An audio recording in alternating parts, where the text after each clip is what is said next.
Alright. So, what do we consider the Dark Lord, the Overlord, the guy running everything? Well, of course, it's the fucking Monarch. So, does the Monarch hold up to the status of Dark Lord? Let's find out.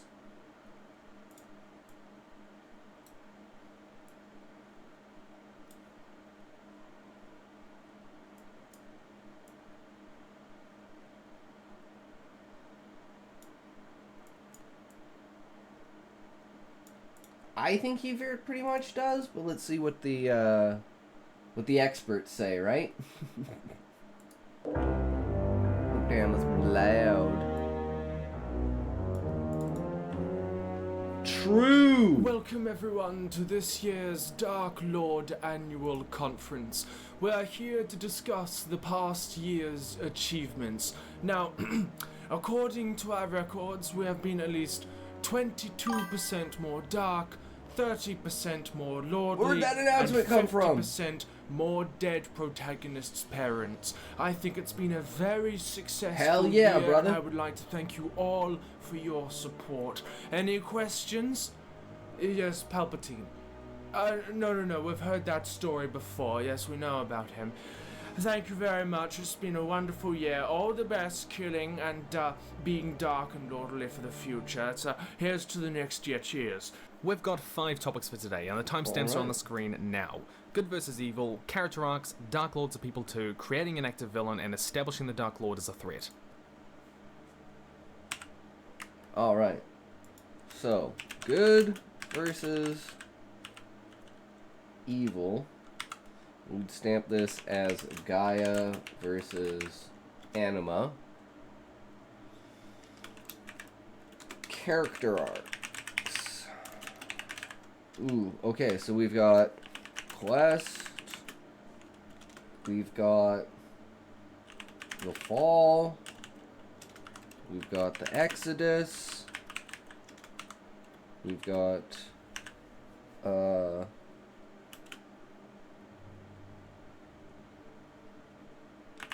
Death.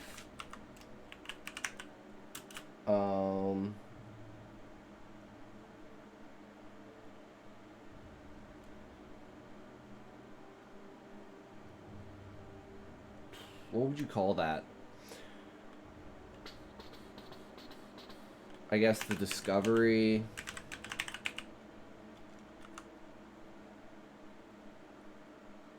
The Shift. Fafnir. Yeah, I think that works. There's a lot of things that happen around the Monarch, as well as like other characters as well. Dark Lords are people too. This doesn't apply to the Monarch, but this applies to the Viceroy.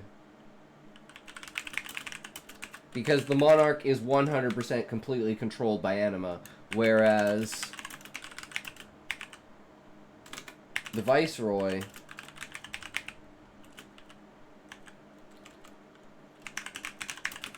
is controlled half by Gaia and half by Anima. Proximity to Husai strengthens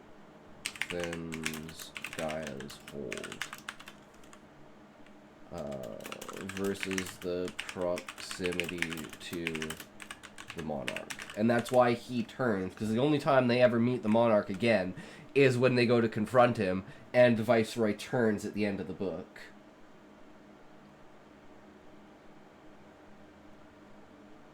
But the entirety of the book, the Monarch does play a role of being an actual character, right? And so does the Monarch. But it's not really the same way that the Viceroy is, at least how we're playing the Viceroy's character.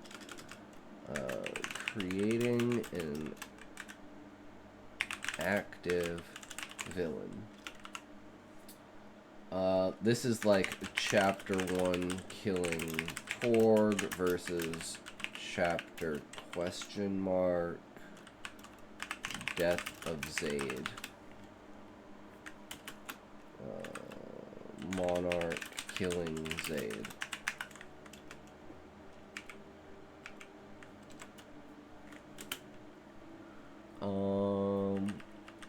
Which would also actually go under establishing Dark Lords as a threat. It shows that he's bad, but it doesn't show like how much of a threat and how strong he is, because no one's ever really seen the monarch in action kind of idea. So no one, and like I said, like people in the tree are actually at a point where they don't believe that the monarch can protect them. That's why they turn to the Adventurers Guild to have the Adventurers Guild stop the Beastman War, even though a lot of them think that the Adventurers Guild is what's going to start the Beastman War. But either way, that's not true, even though the outcome is the Beastman War, because Fafnir was woken up by the Adventurers Guild, but he would have woken up either way, so it really doesn't matter. He just kind of like, sped up the inevitable. But the end of the book, when the Viceroy turns, and kills his son, taking his place, and the monarch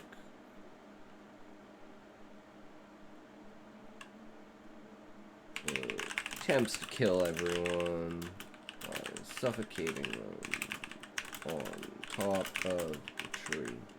This is like inspiration is Gandalf on the top of the tower.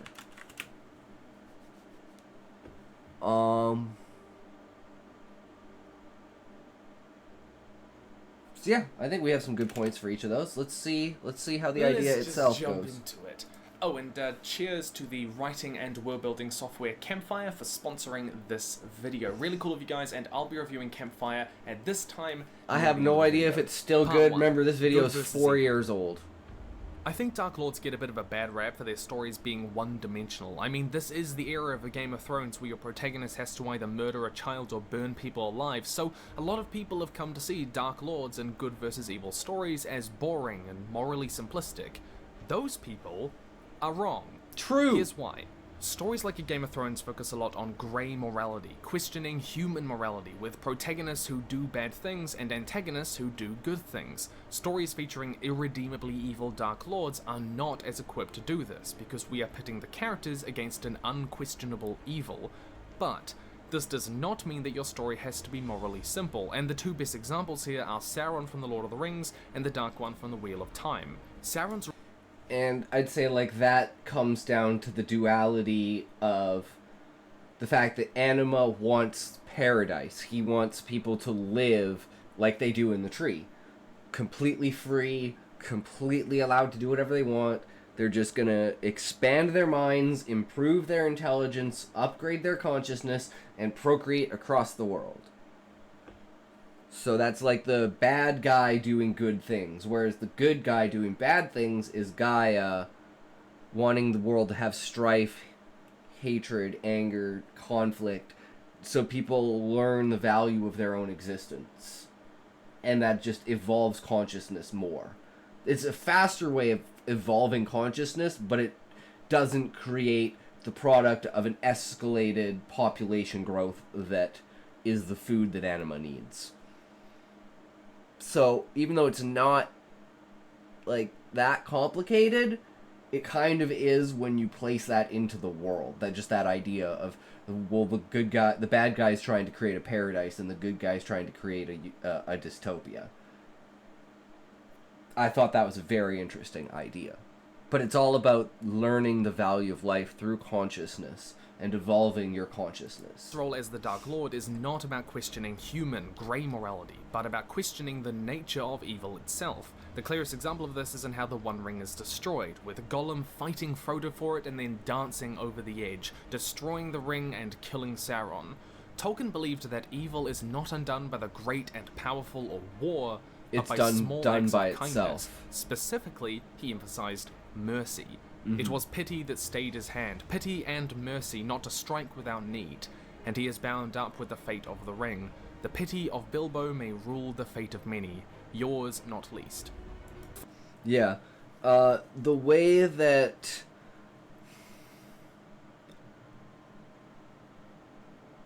the monarch deals with the people in the tree, and how he originally dealt with the beastmen before he decided the nuclear option, essentially. It's like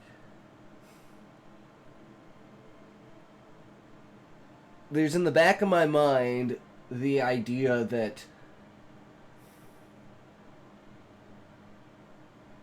Anima is having fun fucking with people.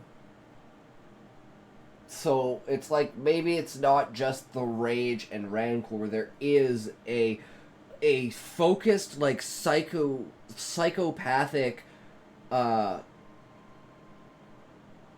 focus on his goal. And his goal is devouring the entirety of existence. So he has, like, he will do whatever it takes to do that, right? So it's not necessarily just pure fucking evil. He has a goal, he's focused on that goal, and that goal requires a lot of sacrifice.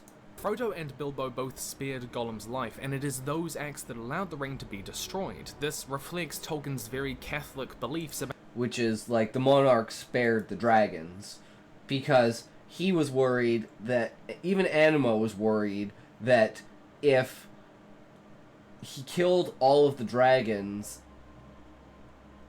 Gaia would basically force Gaia's hand. Because those were her original children, right?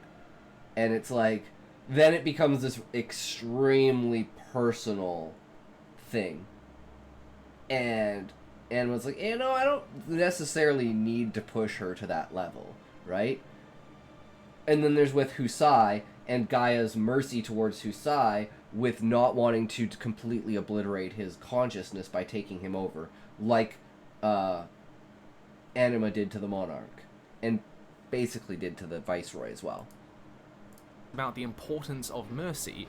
There is a lot more to it, but this is a morally complex story about good and evil, just in a different way to what we might think. Yeah. In The Wheel of Time, the Dark One takes on numerous forms throughout the series, but Jordan uses the Dark One to explore and contrast the difference between cosmic or necessary evil that we need for free will to exist, and human evil, which is petty, emotional, and portrayed as childish. The cosmic evil is what Gaia has in order for people to value and experience consciousness in life. Unlike Sauron, the Dark One isn't cruel, but more a force of nature. One character called the Betrayer of Hope in the series is elevated by the Dark One once he surpasses that childish evil and understands the importance of cosmic evil. Jordan's story comments on how evil is not to be destroyed, but must be challenged, contained, and controlled. Where are these announcements coming from, guys? I don't know. To communicate complex themes around the nature and the role of evil. This I hear it, but I don't see it. Thinking, and this is where a lot of Dark Lord stories fall short. They lack that deeper meaning and purpose to their pure evil, meaning the story can come across as simple, boring, and lacking nuance. Hell, even the original Dark Lord Satan has this one down.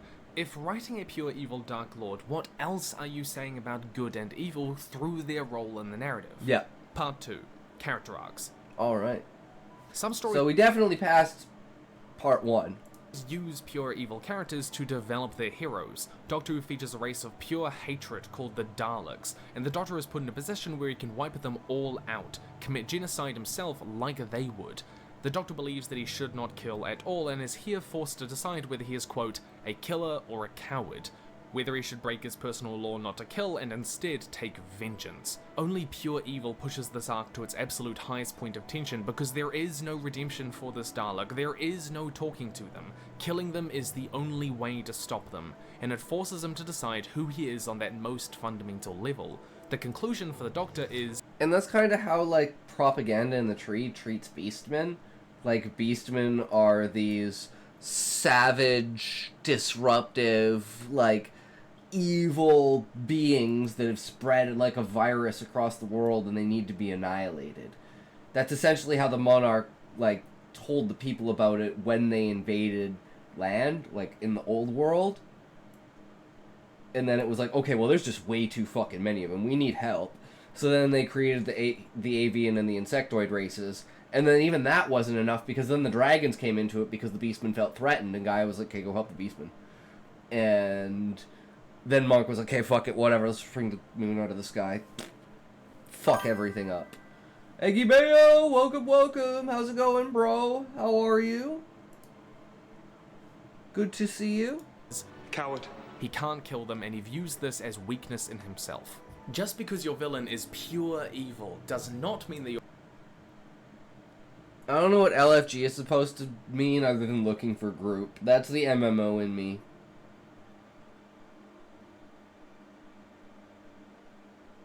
Let's fucking go. Okay, hell yeah. Have to be pure good. Let's and go. Coming up against that pure evil can test the limits of that. Whether they will torture, whether murder can be ever justified, and whether vengeance changes the morality of an act. If you're going to have a pure evil antagonist... And that's kind of like Fafnir, too, because Husai's even like, dude, like, we can't just wipe out all of the people. Because Fafnir's, like, to the point where he just hates octopi, avians, and insectoids, period. Like, he just wants to eliminate them.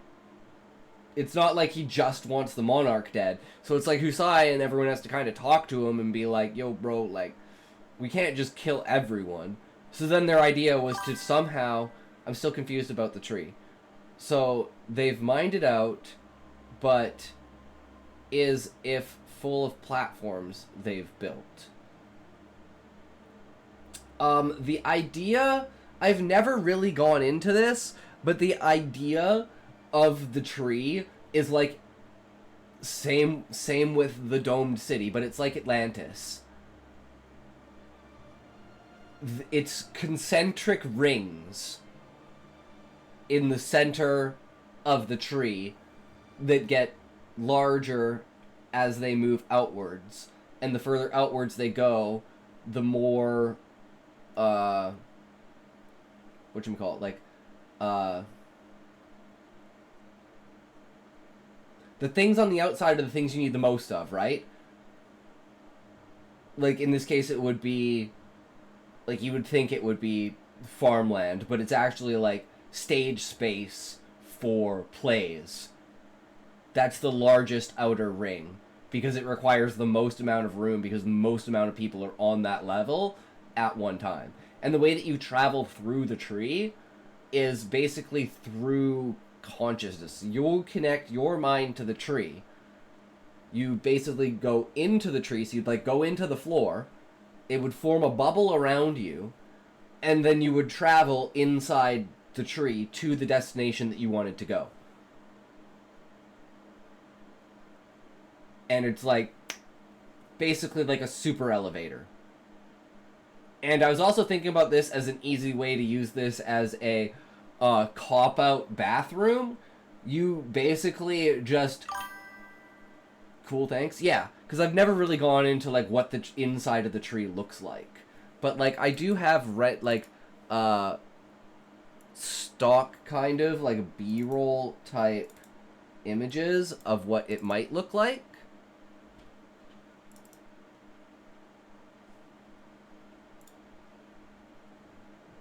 So it's like... The original idea I had when I made these photos was it was like...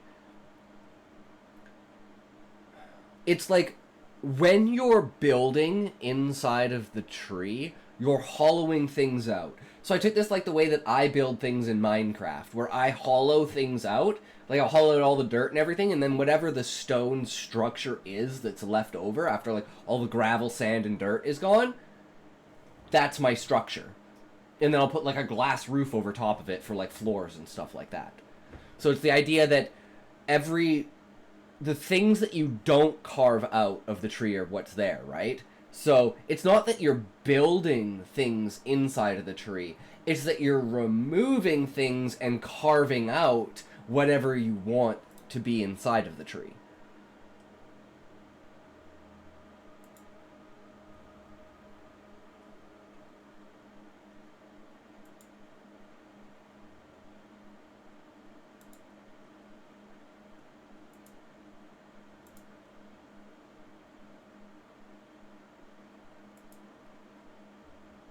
But I think this gives, like, a general idea. Just ignore, like, the, the, ridiculous of the AI trying to put octopi in there.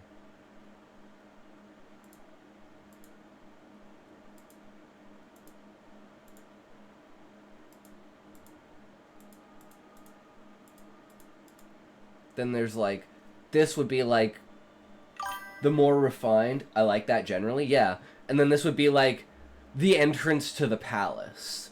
Or the exit through the roots. And this would be, like, the palace. It's, like, the other areas are kind of generic and basic, but the palace is fucking goddamn extravagant. Palace ones are awesome, yeah. So, like, shit like this, where it's like you can see, like, the crystal budding with geodes and stuff like that.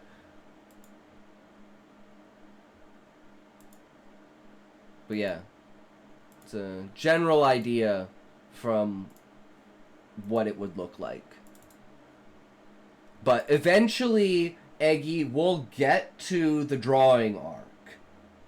And when we hit the drawing arc, I'll be able to actually draw what's in my mind and put it on paper for reference. Because I want to have, like, a really cool, really epic, fully illustrated picture for each chapter that has something that's relevant to the chapter. How do they increase the tension in the main character's arcs by being pure evil, rather than just a thing to defeat? Killing Zaid. Kicking everyone out of the tree. You know, basically giving in to the retards. Connected to this is the concept of a character foil. This is where a character's traits contrast with another character, usually the protagonist, highlighting the differences between them. In a sense, Rowling wrote Voldemort where, like, they're both, like, Husai and the Monarch are both, like, logical and scientific, but in a sense where Husai has an emotional connection with people, Anima is just a commander of people.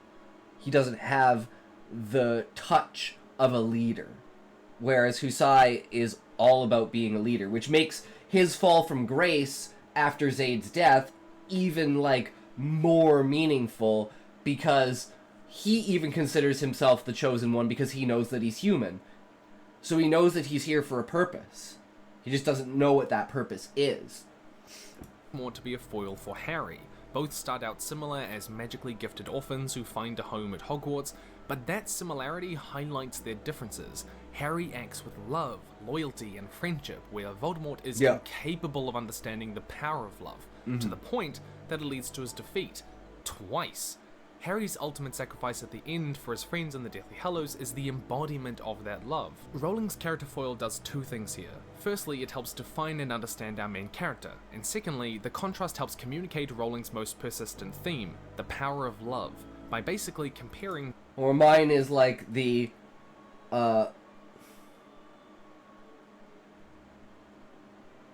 means do not justify the ends when it comes to being a leader. Like, you have to uphold your own values even when those under you start to sway from them. And that's not meant in an authoritative dictatorship way. It's meant in, like, a warning way of, like, Sodom and Gomorrah. Where it's like, if you let these things fester, they will ruin the entirety of your civilization.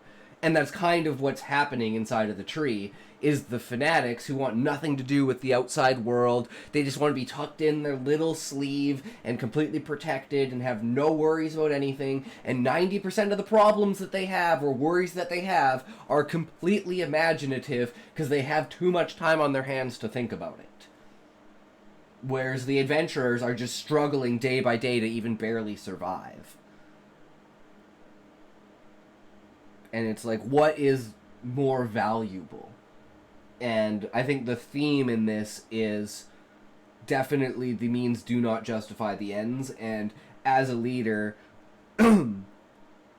like, you have to stand up for what you believe in when your people sway from what they,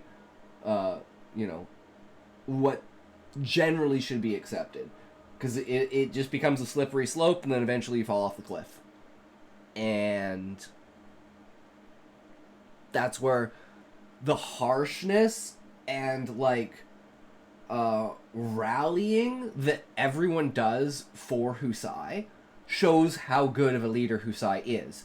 That it's like almost like Griffith in a sense, where everyone's trying to raise him up and be like, "Oh no, bro, we got your back. You know, you're the hero. You're the good one." And he's like, "Nah, man, it's all about you guys.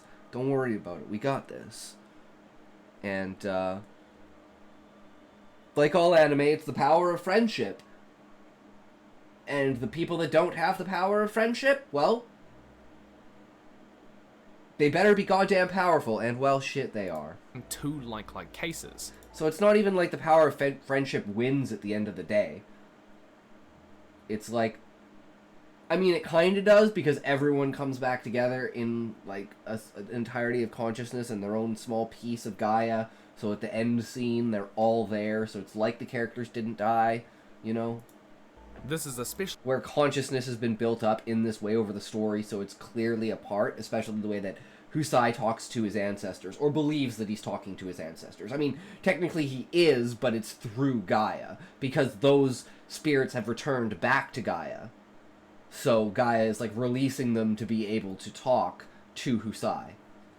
the case for fallen hero Dark Lords who once tread the same path that the hero now walks. As a character foil, their similarities will challenge the hero to ask who they are and where they're going, or in rare cases, it makes the Dark Lord question who they are and where they're going when they notice the differences between them alongside their similarities. This often connects to the trope of, "We're not so different, you and I." and that can be really fun to play with if your Dark Lord and your hero actually share some genuinely similar struggles or goals, and not just some vaguely similar plot-pointed backstories. Consider who your Dark Lord might act as a character foil for, which traits they will highlight despite their evil, Yep. which traits they will challenge, True. and which themes they will help articulate through their difference and contrast. Part 3. Dark Lords are people too. Okay, so Okay, this let's one's just a talk little about the iffy because Viceroy there's for only this. so far that you can humanize a Dark Lord before they're no longer kinda truly a Dark Lord. Still, hashtag Dark Lord rights. I mean, Cersei is a right royal benevolent mother, but she's not a Dark Lord. Despite the sweeping black robes, army at her command, and excessive amounts of wine. But the point is, despite trying to do a clearly evil thing in your story, that doesn't mean that that has to be all there is to them. Let's have a look at this D&D alignment chart. Characters like Morgoth from the Silmarillion, otherwise known as the Bible for nerds, are closer to chaotic evil, the true unadulterated evil Dark Lord archetype. The Dark One, though, from the Wheel of Time, is much closer to neutral evil. He's a force of nature, otherwise kind of what anima largely is. apathetic to the workings of people. I think Kira from Death Note is basically a lawful evil Dark Lord. He has a personal code of honor to kill only people he deems as criminals and corrupt, at least at the start, but he kills a lot of people across the series, and he views himself as this godlike being, and he pretty much kind of is. Not every kind of evil is cruel, malicious, dungeons and torture style evil, so there is True. a small ambit to how they might operate morally, but remain a Dark Lord. But there's also just characterization. Thanos in Endgame ticks all of the Dark Lord boxes. He's got minions, evil aims, enemy of all life, narcissistic psychopath, but we also see that he loves gardening, he enjoys the sunset, and he has somewhat genuine feelings for his daughter. A desire for power doesn't mean a Dark Lord can't love the violin, or Turkish delight, or learning dead languages, or bacon in the morning, or forcing people to outer planetary colonies just to see if they will succeed or die. The Adderhead and Cornelia Funke Sincar trilogy did fall in love once and desperately wanted a son to continue his legacy. The White Witch from The Lion, the Witch and the Wardrobe collected her petrified victims' forms into a courtyard to keep them on display because she thought they looked pretty. Little details like that. Defining the type of evil and giving your Dark Lord character traits outside of their evil can help them come alive. And it's not about making them relatable, no, it's about making them interesting. We don't just love reading characters that share the same moral concerns as us. I mean, I love creepy Scandinavian serial killer fiction because the serial killers are really creative, and I find that compelling and fun to read. Don't read too much into that. We have seen Morgoth 1,000 times before, so consider something different. Part 4. Creating an active villain. Like all rich fathers, Dark Lords are notoriously distant. They'll send out minions and henchmen, but only show up for your for the final battle. This can work in some books, and we'll get into those stories in a bit, but generally, villains who are present in the story and making decisions that drive the scenes tend to be more compelling. In Science Vestrops the Chestnut Man, which is GPB 2222, thank you for the follow, good sir. Hi, sweetie. How's it going? Welcome to the stream, good sir. Commander Consummate, and thinks he'd We be need a a toke perfect for match this. for us. I'm not that interested. Thank you for the follow. I got you with a lurk. Hell yeah, good sir. Why? Thank you, Why are thank you you. smoking? Always appreciate it. What? When did you start No smoking? worries. 1989-ish. So you have been lying. It all makes sense. The filled ashtrays, the burning pine-scented hairspray. Yes, I'll say it. Her 3-pack-a-day voice.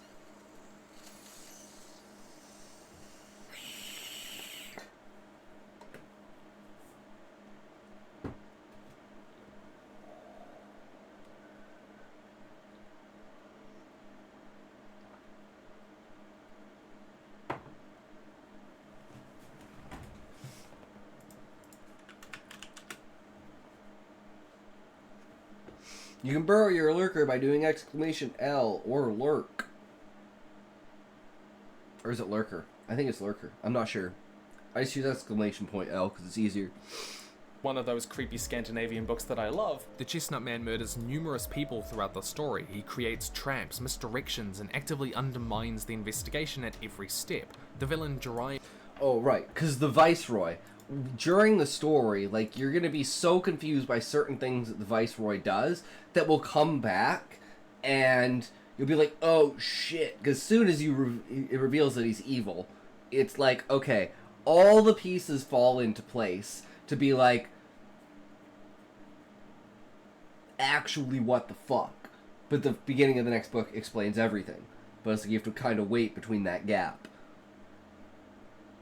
But definitely doing the Viceroy is going to be one of the hardest things, because it's like senile old man, master planner, absolute god bureaucracy dude, and politician, also a like military strategist, and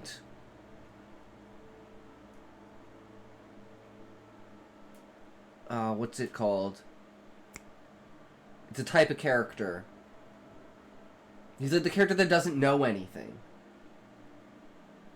Because he's never been outside of the tree.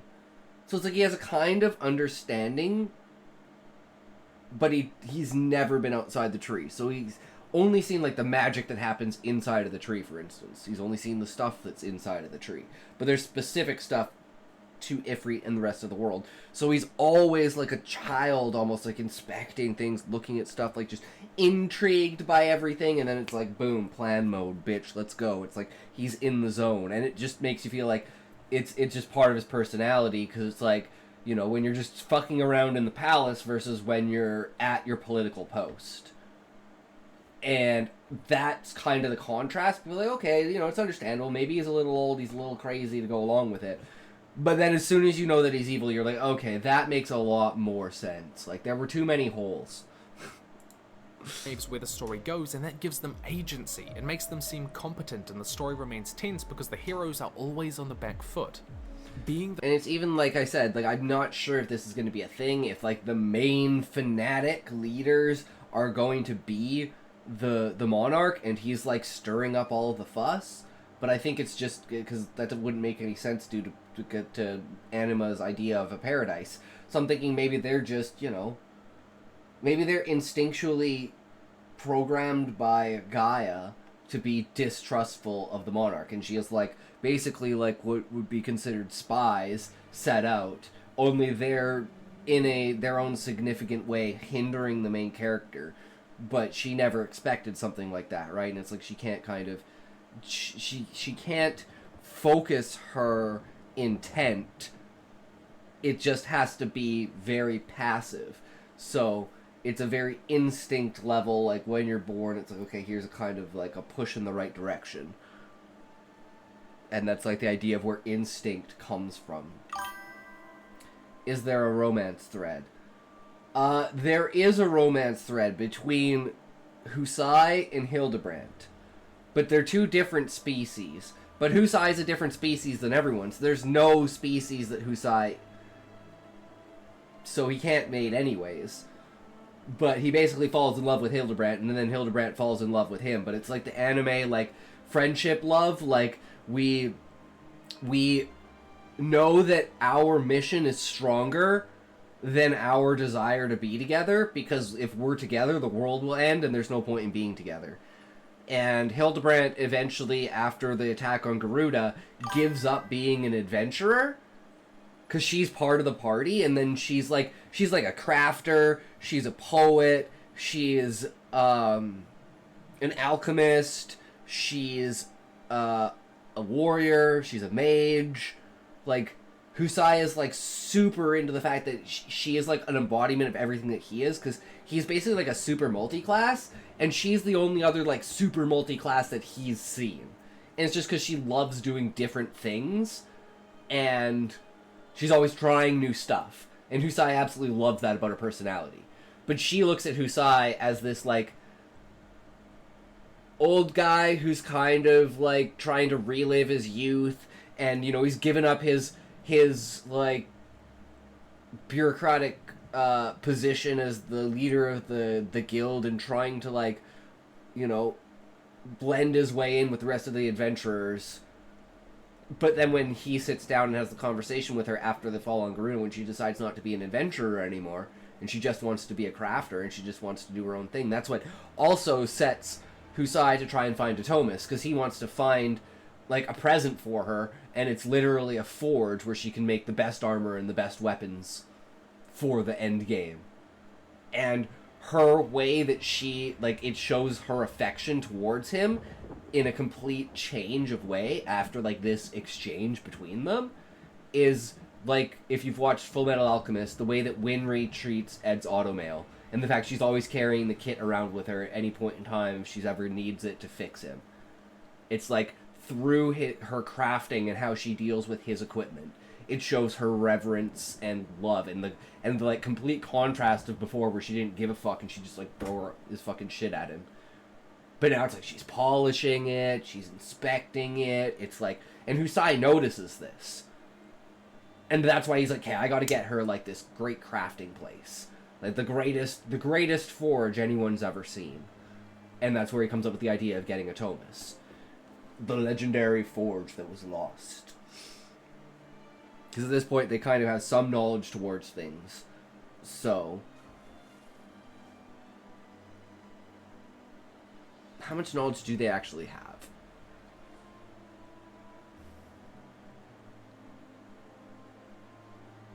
With Zaid and knowing the Warriors of Light, they have access to the dome. If they have access to the dome, they have, like, most of the information that's not, like, on computers and not translatable, right? Like, the technology in the dome works, but nobody can read how things work, because technology doesn't incorporate magic, and language is through intent, and there isn't any writing. That's a very, very, very important thing in the book, too, is there is no writing. Everything is, it's like hieroglyphs. It's more like the language that they write is more like hieroglyphs, and like a combination of like Japanese or like Chinese or something like that, like the idea of kanji, where it's like instead of, but I imagine it more like this is basically how I imagine their writing to be. It's like what I would call stacked. So instead of writing a word like,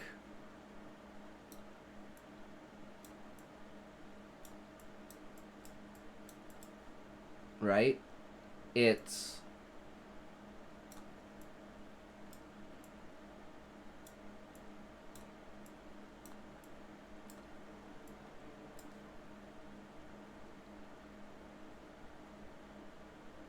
Do you see that?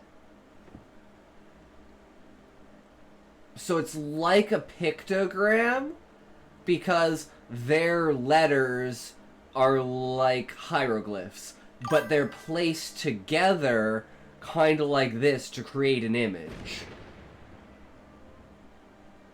Yeah. And then there's the Beastmen, which use...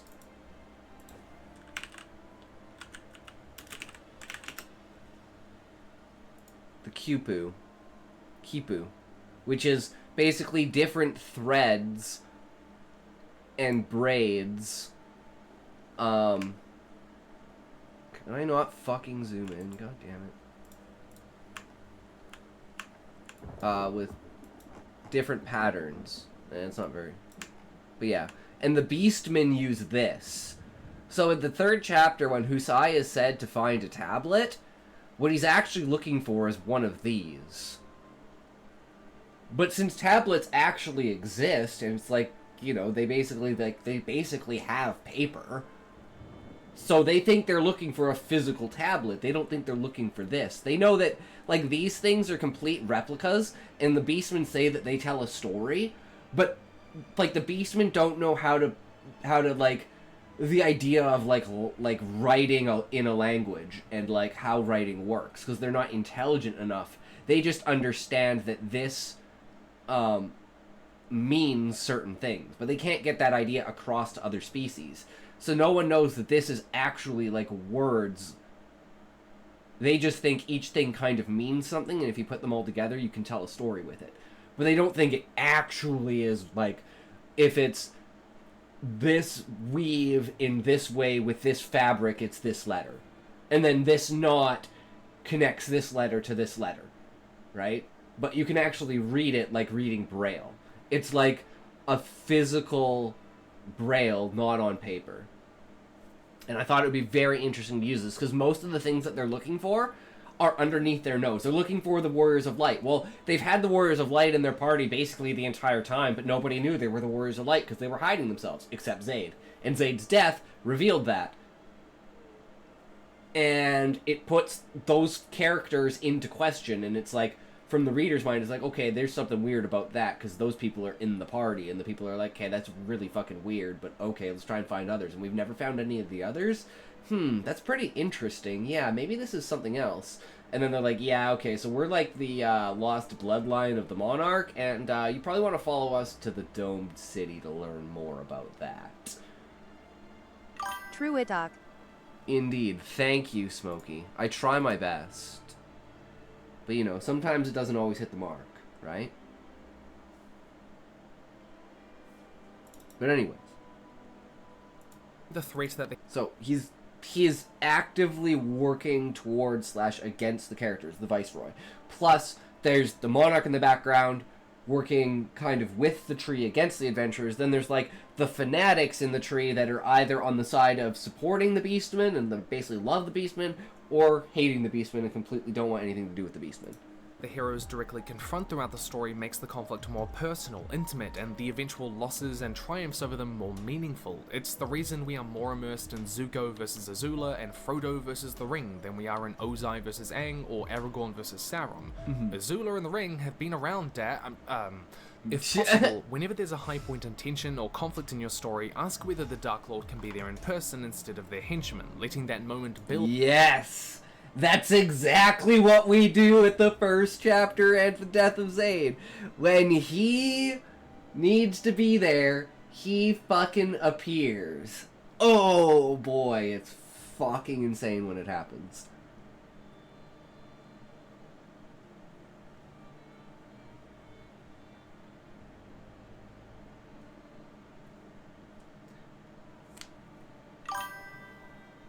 Oh, Smokey, no you don't. Damn it, Smokey, no, please, Smokey, no, don't do it! Don't do it, Smokey, please, I'm begging you, just don't do it. No. Build into their personal conflict. Why? Or if they aren't there, then why not? And that leads us on to Part 5, Establishing Dark Lords as a Threat. True. There are two... True. We establish him as an enemy, but we don't essentially establish him as a threat until the end of the book when the Viceroy turns. and we see him try to kill everyone by raising them on top of the tree. And we're like, okay, no, this guy's, like, fucked. Like, and that, like, works into the transport mechanism of the tree, right? And it's like, no one can force someone else to move. You can have someone join your bubble, and you can bubble together, like a taxi kind of idea, in, like, the HOV lane. Oh, and then what I was gonna say also about that is it's a cop-out bullshit thing, but it's gonna be the toilet. So you can, like, just morph into the floor, right? And with the intent that it's a bathroom, and then you can shit. Bong looks like a tree diagram. That's actually kind of funny, yeah. That's great. Then you go to the bathroom, and then the tree just ejects it. And it puts it into the roots or into the lava. So it's like trash kind of just, like, you don't want something, you just say, tree, take it away, I don't want it, get rid of it. It's a cheap bullshit cop-out, but it works perfectly with the story.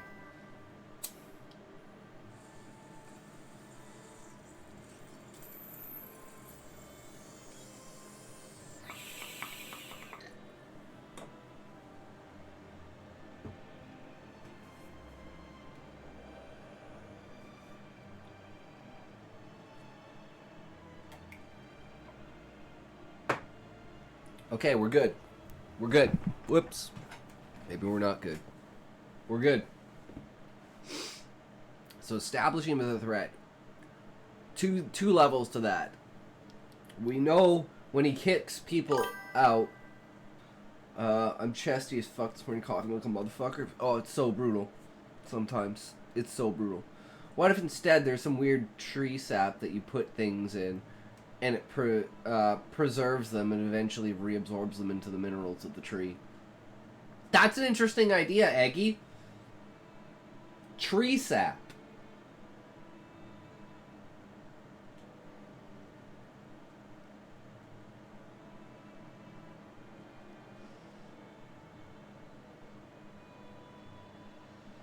I mean, it is in the form of a tree, but the only reason it's in the form of a tree is because of fractals. Like, it doesn't have... It's like a bare oak tree. A massive... Like, there's butts of amber, but it's made of the consciousness goop.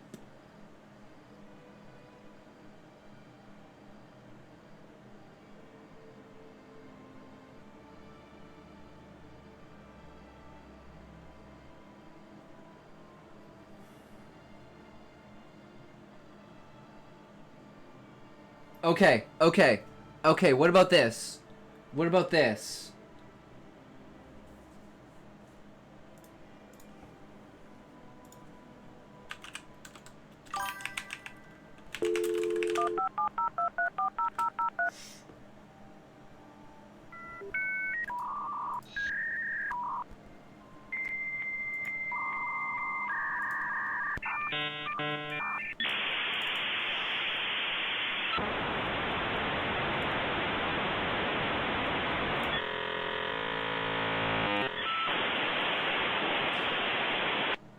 So if something living fell into the goop, it gets preserved, but eventually absorbed into the gloop to be recycled. Interesting concept. So what I'm thinking is veins of this goop throughout the tree that are directed in a specific way, like a highway, like air tubes in Futurama. And the veins basically are man-made throughout the tree. Futurama, wow, I ain't watched it in years. Yeah, so it's like the air tubes. Because I've always wanted, like, that was like the original idea, was like elevator air tubes or something like that, but I didn't realize how to do it. This is why I love talking to people, because I never thought about sap.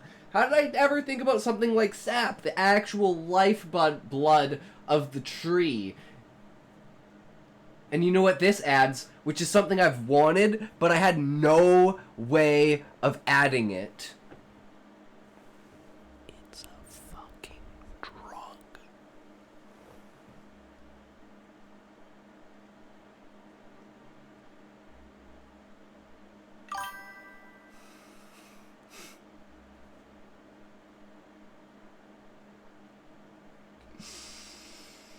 Yup. People found out you can do some shit to this stuff, and then you can fucking smoke it. You can fucking eat it. You can fuck yourself up with it. And the different ways that you do it are like different drugs. So, like, if you, like, straight up eat it, it's like frickin', like cocaine. If you, like, chew it like gum, it's like LSD. If you smoke it, it's like weed. If you turn it into a beverage, it's like alcohol. And it's like the ultimate multi-purpose, like, consciousness drug. So we have sex, drugs, and entertainment in a paradise world of no wants or needs. I am definitely down for that. That's what I love about having my ideas be deep like that, is it's like, oh yeah, the layers just allow you to insert another layer. And each layer stacks on each other layer, so the more things that you add creates more layers. That's just like, oh my fucking god, I love it! So yeah, boom, there we go.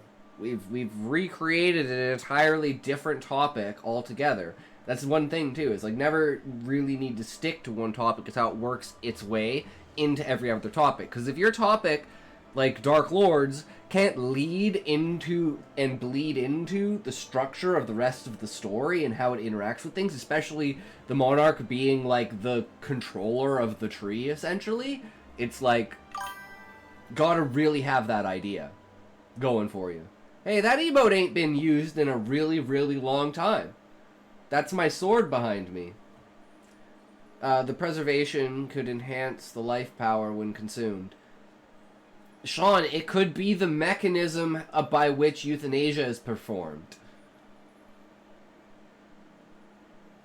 So when your mind has gone, and you're literally a drooling, like, shitting yourself being that literally has no mind anymore, because your consciousness is just like your physical mind, or torture. True, Eggy.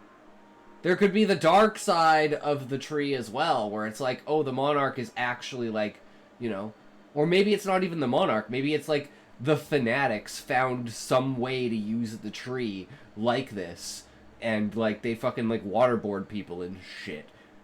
And like I said, you know that cult that I wanted to put into Hellish Mist's book, that's like, they basically like hate food, they hate science, and they hate anything that has to do with like changing the natural world, and they're fanatical in a way that they blackmail and like fuck people up and like, you know, threaten people to join the cult, indoctrinate them, brainwash them, and then do that to more people.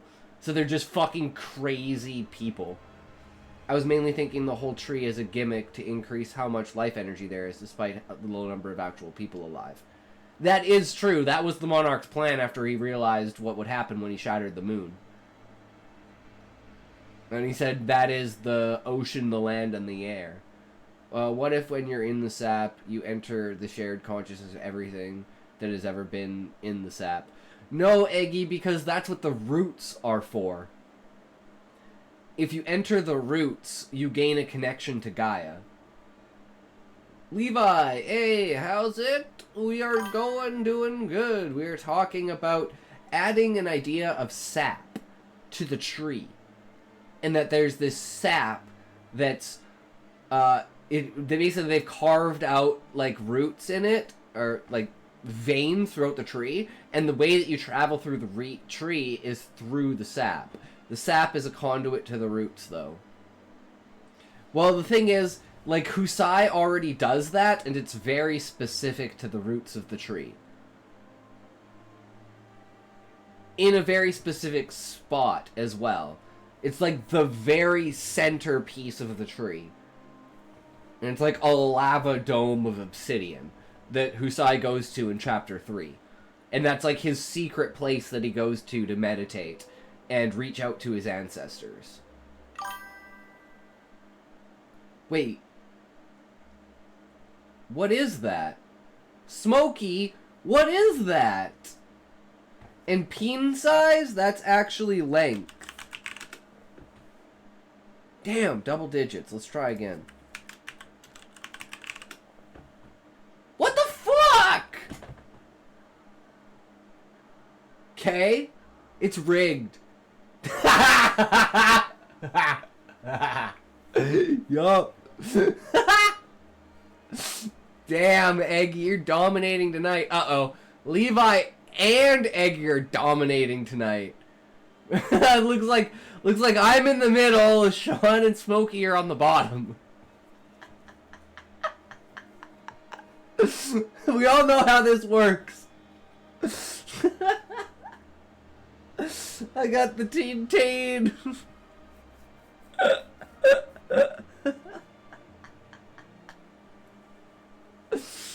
Oh my god.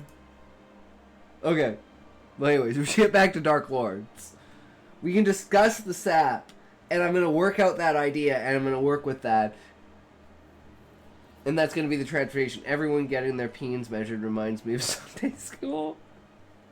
God damn it, Nicky, you can't say that! Two common reasons that you might not use a Dark Lord as the antagonist that the heroes repeatedly face. Firstly, a lot of authors who use Dark Lords have recognized that it can be helpful to have a more human villain on hand, leading to the henchmen like Darth Vader, the Forsaken, Zuko, Abject Lucas failure! Damn, Smokey! You tried, though! You tried comedy, man. Nobody was laughing, though. Two components to comedy. It's true or it hurts someone. If it's true and it hurts someone, it's gold. Percy Jackson and the Olympians, who all have some level of humanity in them, redeeming qualities and more understandable motivations.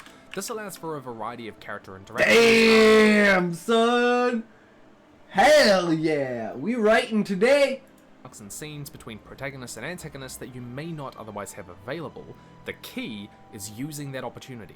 Simply having another pure evil, lesser villain with no nuance just needlessly splits the narrative attention between the Dark Lord and the surrogate Dark Lord, making them both less compelling. An incredibly common trope that emerges from this is the henchmen turning on the Dark Lord, either because they feel unappreciated or because they have a change in heart. Both of these can be more compelling than simply We're in facing reverse, down the good against guy the turns Dark bad. Lord. And the second But reason is that bad. authors often hold off on the Dark Lord themselves descending into the fray is to build anticipation. Antagonists need to be established as a threat by A, showing the heroes Saitama losing to them, equals B, strongest hurting the heroes ever. in a way no one Saitama is so strong, he could punch. Have you seen, like, what was it, the cover of, like, Volume 3 or something like that?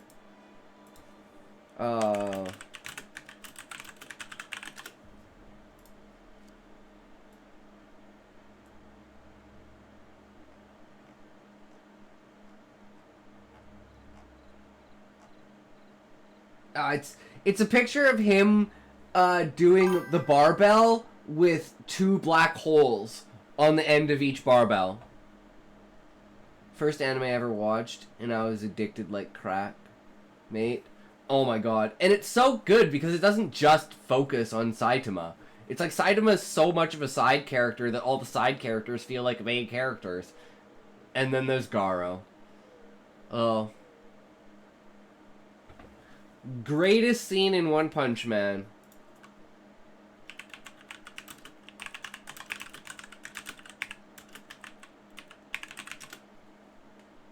People argue that Saitama loses X matchup because the other characters have superior feats. Just don't understand how Saitama operates within the narrative. Yeah.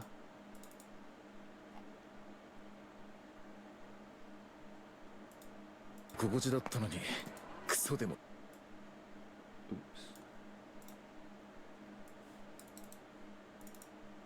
踏んだ気分だぜ。あ、やっと見つけた。探したぜ。おってか、こいつもヒーロー。知らねえ顔だな。無名の下っ端が。返り討ちだ。何すんだ。誰だてめえ。カツアゲする気か。買い物の邪魔すんな。すみません。これください。 Yeah, exactly. Imagine training so hard you lose your hair. Like, Saida's lore is so fucking great. Hurting the heroes in a way no one else can. We do that because he killed Zayd. He also killed Torg, which means he's probably killed a ton of other fucking people that they know.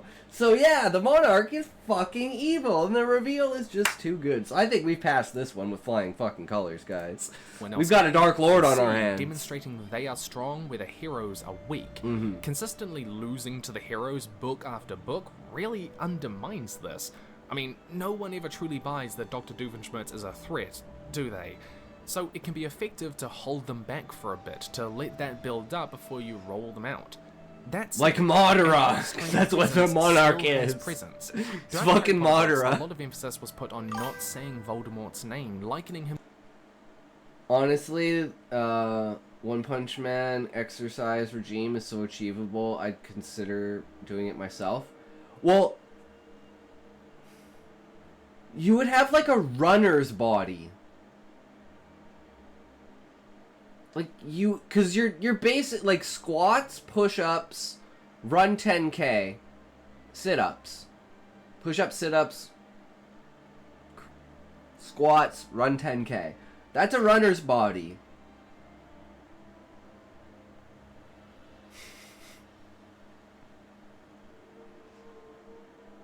So it's like it's not even 100 push-ups, 100 squats, 100 sit-ups, and run 10K every day.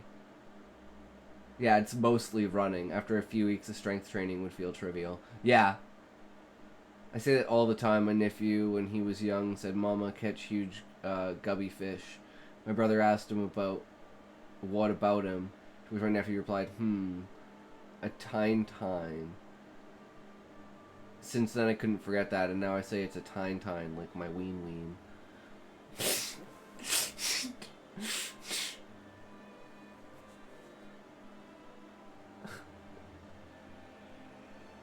Sounds good, Sean.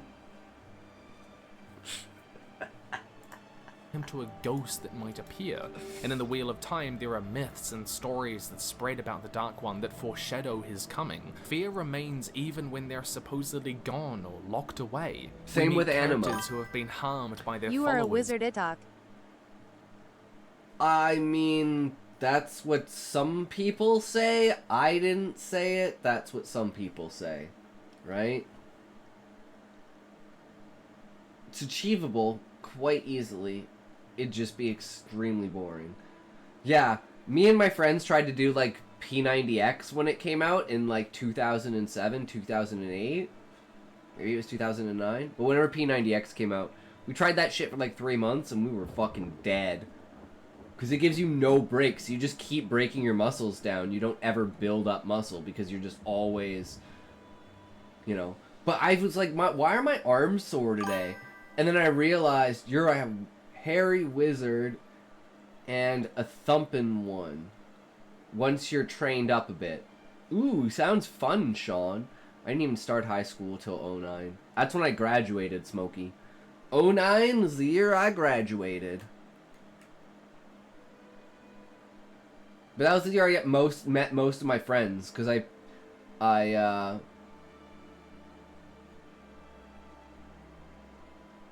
they were, like, my sister's friends and stuff. And I was, like, you know, pretty much since I was out of school, I could buy the alcohol. You youngins, I graduated in 97. Damn, Sean. Yeah, I know. I feel like I'm old, but I'm only 33, man. It's brutal. And Anima is, like, the ultimate dark evil that's being pressed, and Monarch is just the vessel by which he is being, you know, having his will enacted on this planet. So, the true actual Dark Evil Lord is Anima. or harmed by them themselves, and that fear that we see in characters that we love and empathize with is genuine. It builds that fear into us. I mean, this is just one of those cliches that I love, but I love stories that have that return moment where, you know, the Dark Lord comes back into being. Those scenes are always so cool. That's the end of the book. Emphasis on escaping the Dark Lord rather than defeating them. In Harry Potter and the Goblet of Fire, Harry has no chance to defeat Voldemort. Rowling never even entertains the idea, and he only survives by miraculously escaping. Writing it to be about escaping emphasizes the threat the Dark Lord poses and doesn't undermine them with repeated defeat. And that's like the end of the first book, when they try to fight the Monarch. He kills Fafnir and basically fucking kills them, and they're like, oh shit, okay. And the Warriors are like, okay, we're gonna show you the true power that we have. You know, we've basically been hiding everything.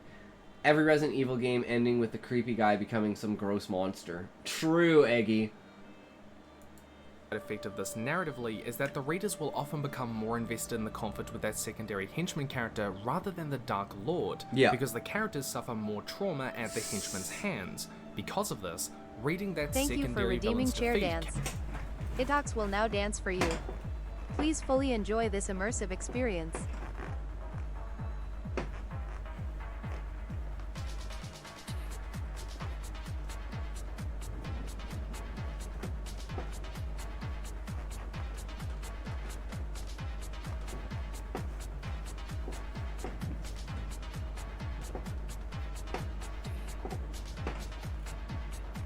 Keep dancing, bitch, it ain't over yet.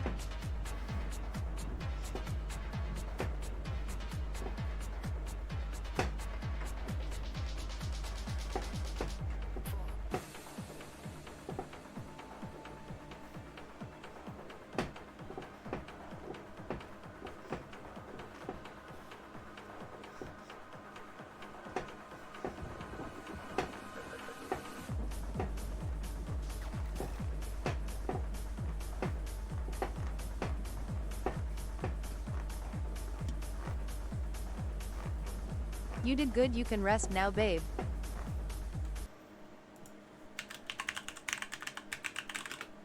Do not drink water. Do not leave your seat. Do not move your feet. Do not stretch. Do not go to the bathroom. Have another toke. True.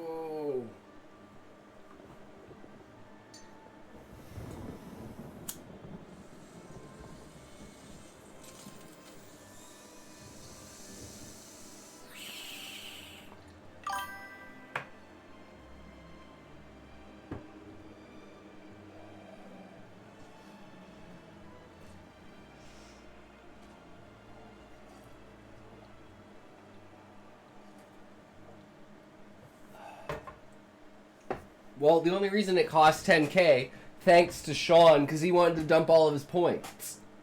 But it actually doesn't take your points, Smokey, so I'm pretty sure you can do it. You can try. Strangely voyeuristic. Well, yeah, because I'm wellness checking myself. You do not have enough points to do that. Damn.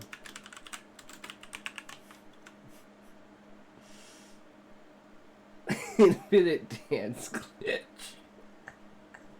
glitch. You would, Smokey. You fucking would.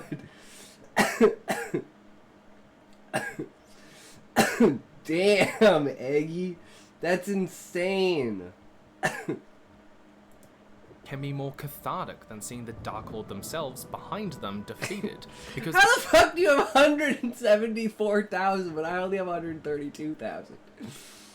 Have you never used your points on anything? Oh yeah, that's right. Nothing costs points. They're just more emotionally invested in that other fight. See, there becomes a structural problem here. The final third act climax can be less emotionally. I'm hoarding them like a goblin. Hell yeah! Is around a conflict that we care less about. Rick Riordan solved this problem in Percy Jackson in The Last Olympian. Luke Castellan is the primary antagonistic force throughout most of the series. Bro, you said it don't take points. What the fuck? I'm pretty sure it was Sean. You said 1 billion for the Walmart reveal. I did say 1 billion for the Walmart reveal. That is true.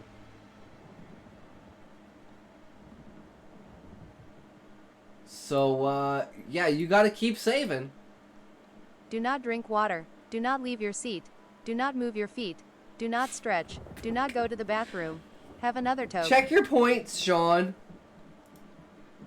Yeah, I will dox my location for 1 billion points. Let's find out how much that is.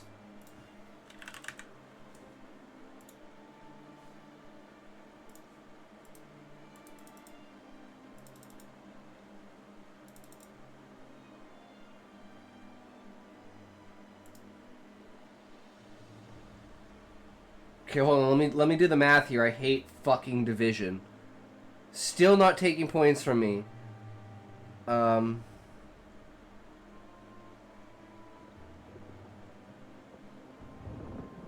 It's divided by 5, right? And then divided by 69?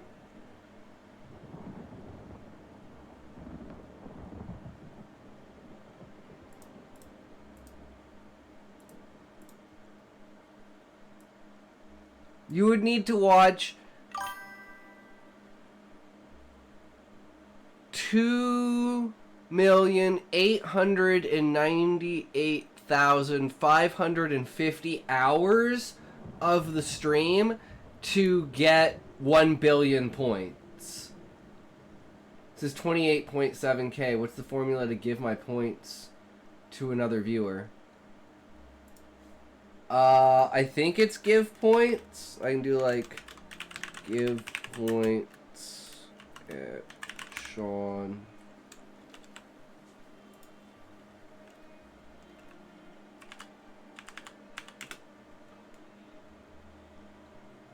Oh, I spelt it wrong because I'm an idiot. Oh, worst streamer. Worst fucking streamer.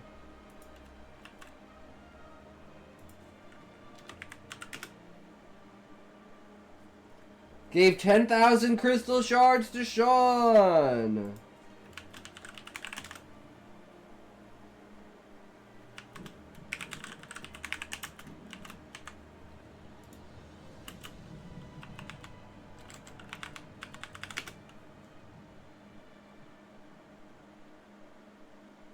I tried, Smokey. I tried. What is Botrix's command? Let me check for a second. Wait, I just gave you... Wait. How did you lose points, Sean? No, Botrix has a different command, so I'm just looking at what the command is.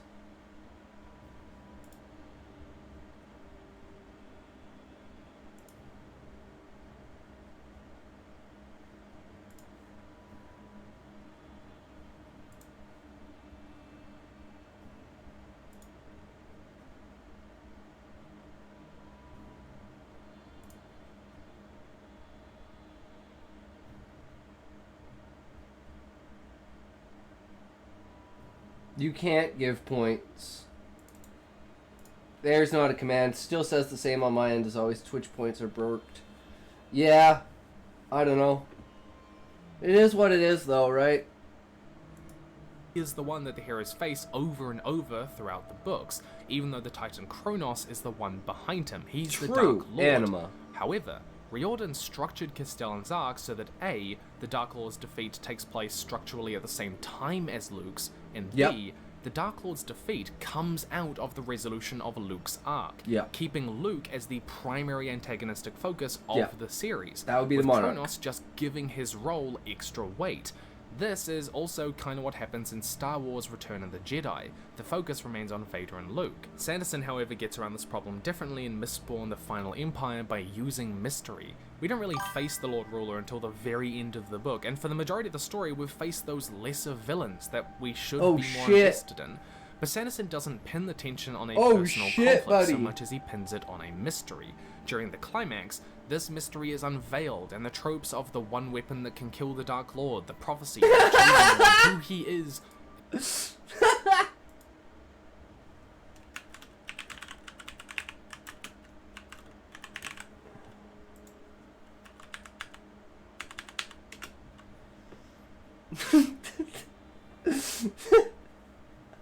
Should have given me the shards, I would have snorted them. Still says 28.7k. Well, try now. People say I'm sweet and I curl up in a ball and pray I don't spike their insulin. Hi. Hi, Caliber. How's it going? Welcome to the stream. We were fucking around with the points command. We're talking about the Dark Lord of the book, the Monarch and Anima. And so far we're passing all of the tests. Is all subverted. That's where the catharsis comes from.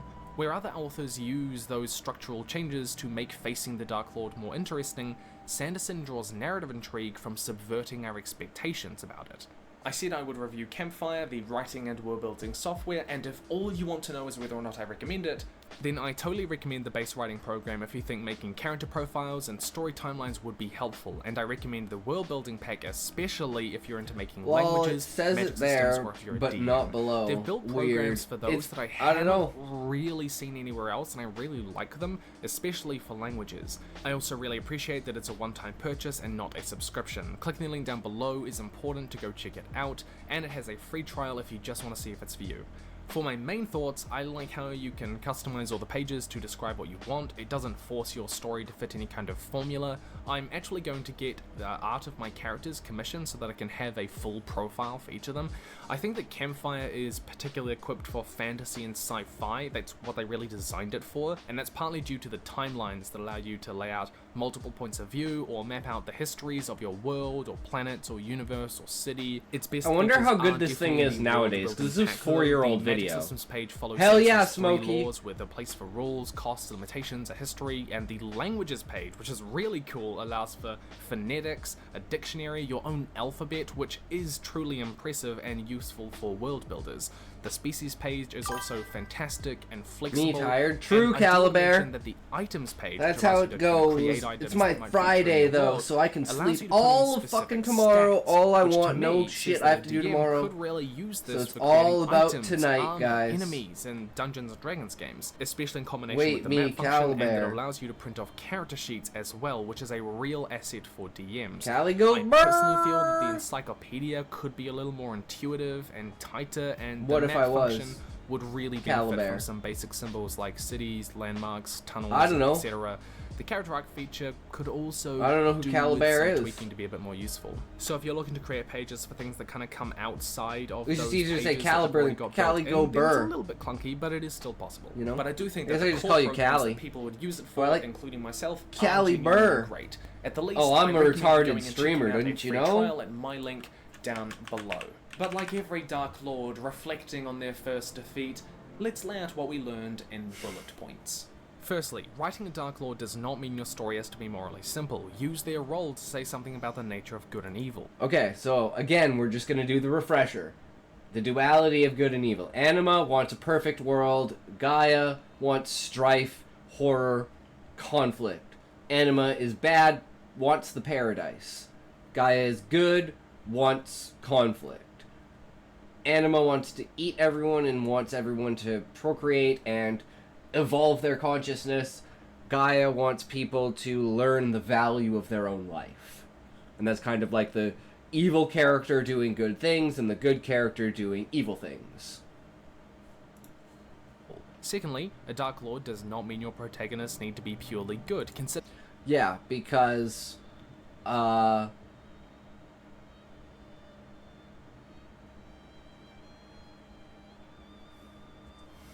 do I say this? Like, the Viceroy himself, as an example, the Warriors of Light, because they're technically from, like, the underground, the dark side of the Adventurers Guild, they're breaking all the Adventurers Guild's rules. And getting away with it. Are there any other characters that are like grayish characters? Fafnir, I guess. Because he just wants to kill everything. But Husai has to temper him down to just being like, no, we just want to kill the Monarch. You don't want to kill all of the octopi. And he's like, fine. Yeah, it's understandable.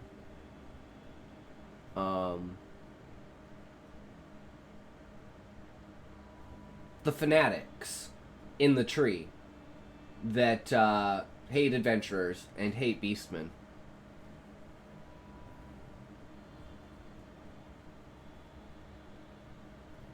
And how the government deals with that.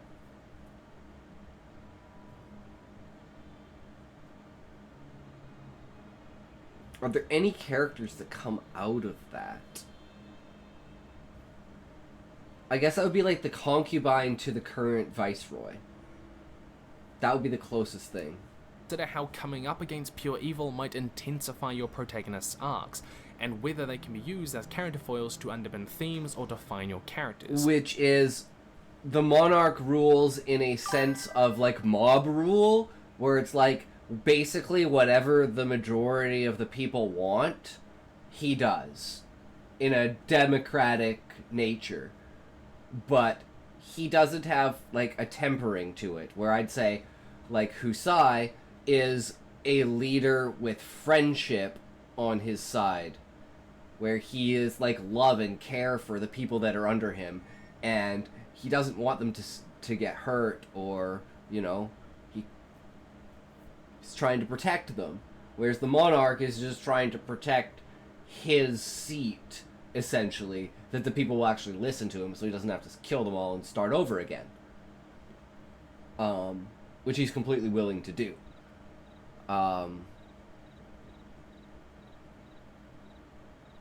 the way that they lead the people that are under them is extremely significant to showing the contrasts between them. They're both leaders, but one like rules with the mob fist, and the other one rules with his virtue, essentially, keeping his subordinates in line. Because it's like, even if the majority of the subordinates want to do something, it's like, no, we can't do that, that breaks the code, kind of idea.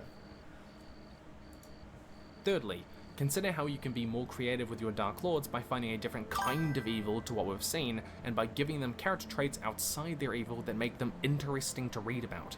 Fourthly, that would be mainly about the Viceroy and his dual personality, and him struggle in his own mind, essentially, for the different personalities and consciousness of himself and Anima.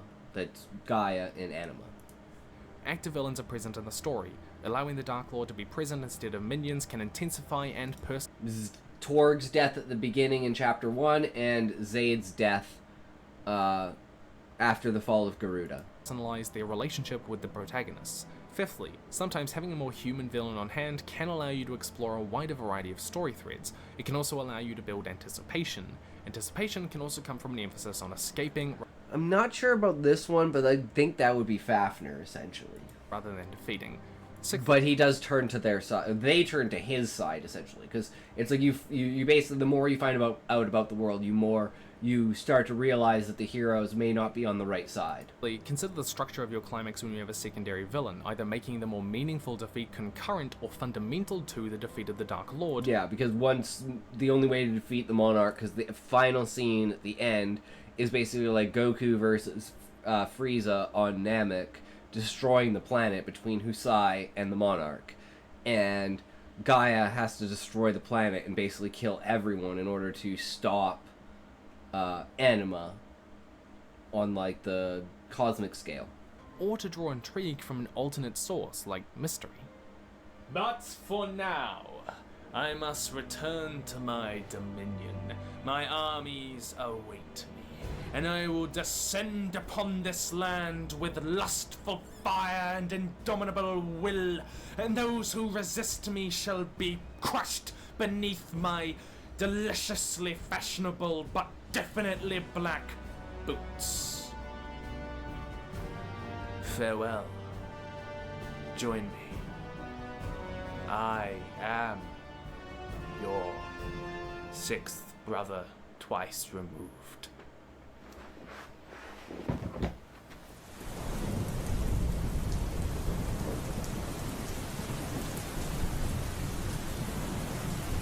Alright, well, we definitely passed that one.